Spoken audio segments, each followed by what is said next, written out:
Elvio junto a Carlos Benítez. Muy buen día, Elvio. Muy buen día, Carlos. Un gusto estar con ustedes.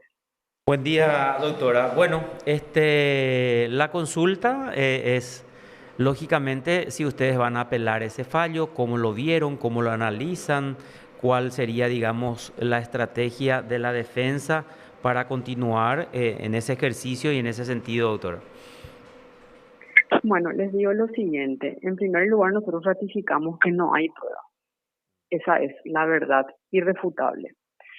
Y quienes siguieron el juicio y la explicación de la sentencia ayer habrán podido corroborar esta estrategia de la defensa, que no es más que la verdad, porque el tribunal, en la explicación que dio, solamente hizo repetir las versiones de las denuncias. Entonces, eso un poco nos viene a ratificar lo que venimos diciendo, que no hay pruebas. Y la verdad, Elvio y Carlos, que esto que pasó ayer lo estamos analizando con mucha preocupación, porque en nuestros alegatos nosotros ya habíamos dicho que el tribunal tenía el gran desafío de mantener el estándar de prueba que exige nuestro proceso penal, que es un conjunto armónico de pruebas para formar una convicción de certeza positiva en el juzgador acerca de la existencia del hecho y por lo tanto generar una condena contra un ciudadano y romper su estado de inocencia o disminuir ese estándar de prueba, ¿verdad? Y aquí lo que pasó fue que el estándar de prueba se disminuyó a una versión de la denuncia. Y eso es muy peligroso, no solamente para este caso, sino para cualquier ciudadano paraguayo, ¿verdad? Es decir, la versión de la denuncia, que es la hipótesis presentada por el denunciado, que tiene que ser objeto de prueba, se convierte en la prueba misma. Y eso es peligrosísimo, ¿eh? Nosotros estamos analizando con preocupación porque no es el primer caso que vemos. Bueno, en ese sentido, ustedes entonces insisten en que no hay otros elementos que se hayan introducido dentro del desarrollo del No, juicio oral que puedan no hay, corroborar el testimonio o la no, manifestación de las víctimas, las no, no denunciantes. hay, no hay. Esas versiones fueron replicadas en varios formatos y en varias instancias, por ejemplo, en las evaluaciones psicológicas que se hicieron durante la etapa de investigación.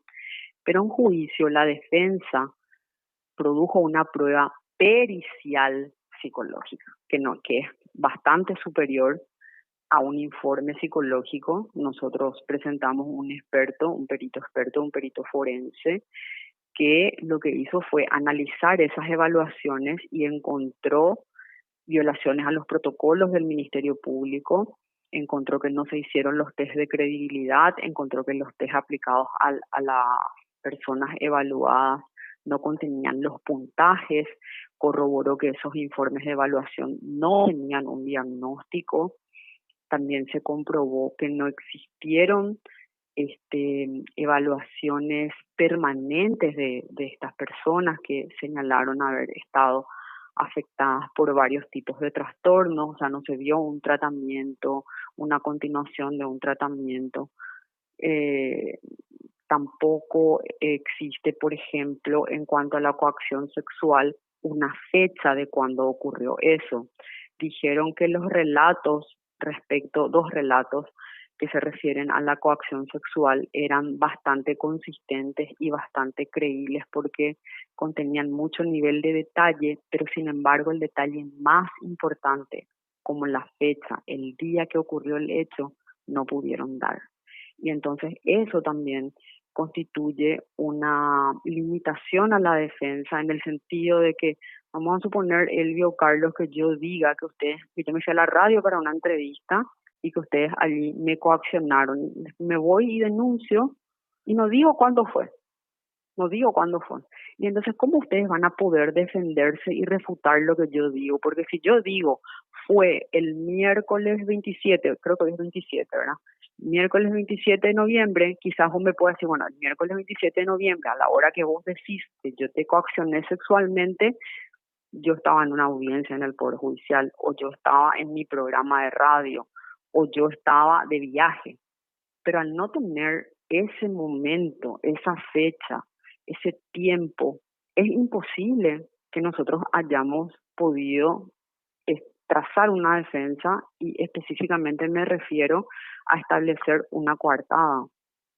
Entonces, a mí me parece que no se puede con tanta ligereza acusar a una persona de un acto tan grave como ese y no decir el día y no decir la fecha, pero decir que el testimonio es creíble porque recuerda el olor al aliento del agresor, por ejemplo. Entonces, el que recuerde el aliento del agresor a mí no me aporta absolutamente nada para que yo le pueda defender a la persona que está siendo acusada de eso.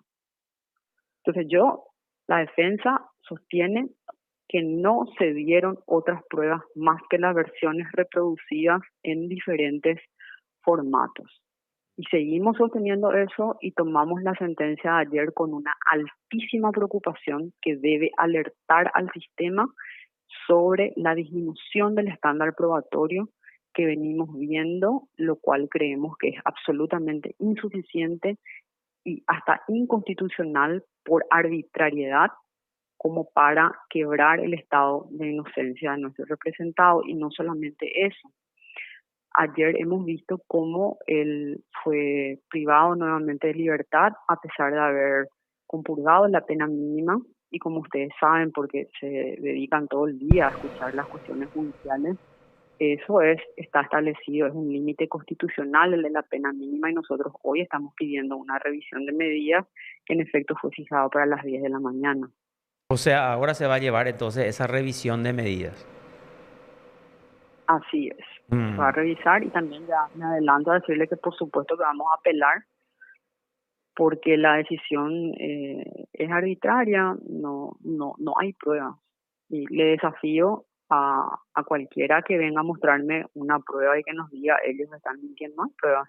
Inclusive la prueba de evidencias, que así estaba señalado en el auto de elevación a juicio oral, tenía un montón de computadoras, de discos duros, de pendrive, que fueron exhibidos sobre la mesa y eran más o menos como 10, 15 dispositivos tecnológicos. Y yo decía, bueno, ¿qué hay ahí, verdad? No había nada. ¿Saben qué salió de esos 15, 10, 15 dispositivos? Un material pornográfico del año 2012 en el cual no estaba nadie conocido y que correspondía, explicó en su indagatoria el señor Granada, a un material periodístico que fue difundido por el SNT, una persona que vino y sometió a mujeres en estos hoteles reservados, no sé cómo es el nombre que se usa ahora para ese tipo de lugares. Correspondía a un material periodístico y quisieron usar para incriminar a nuestro cliente diciendo que él consumía ese tipo de materiales, ¿verdad? O sea, realmente yo estoy un poco decepcionada también de lo que pasó ayer en cuanto al trabajo judicial, me refiero, ¿no? Bueno, perfecto. Doctora, te dejamos entonces para tu audiencia porque son las 10. Vamos a estar atentos a lo que resuelva el tribunal. Y así como decís, en ese sentido se tienen precedentes recientes, como el caso de Oscar Núñez, Hugo Javier, que cumplieron la pena mínima de 6 meses y se dispuso la libertad en esos casos. Para recordar nomás los antecedentes recientes. Vamos a estar atentos Sí, entonces. es que es muy coincidente, hay demasiada coincidencia en eso, ¿verdad? Por eso nos extrañó un poco esa decisión, hasta nos pareció muy populista, ¿verdad? Y bueno, doctora, te agradecemos tu tiempo, que tengas un excelente Gracias a resto de vos, jornada. Elio, y gracias a vos, Carlos, igualmente para usted. Hasta luego. La doctora Paola Villalba entonces conversando con nosotros y dando la postura de la defensa de Carlos Granada después de conocerse la sentencia y la condena de el ex gerente de prensa de Canal 9, Carlos Granada, a 10 años de prisión. Para resumir, lo que nos dice la doctora Paola Villalba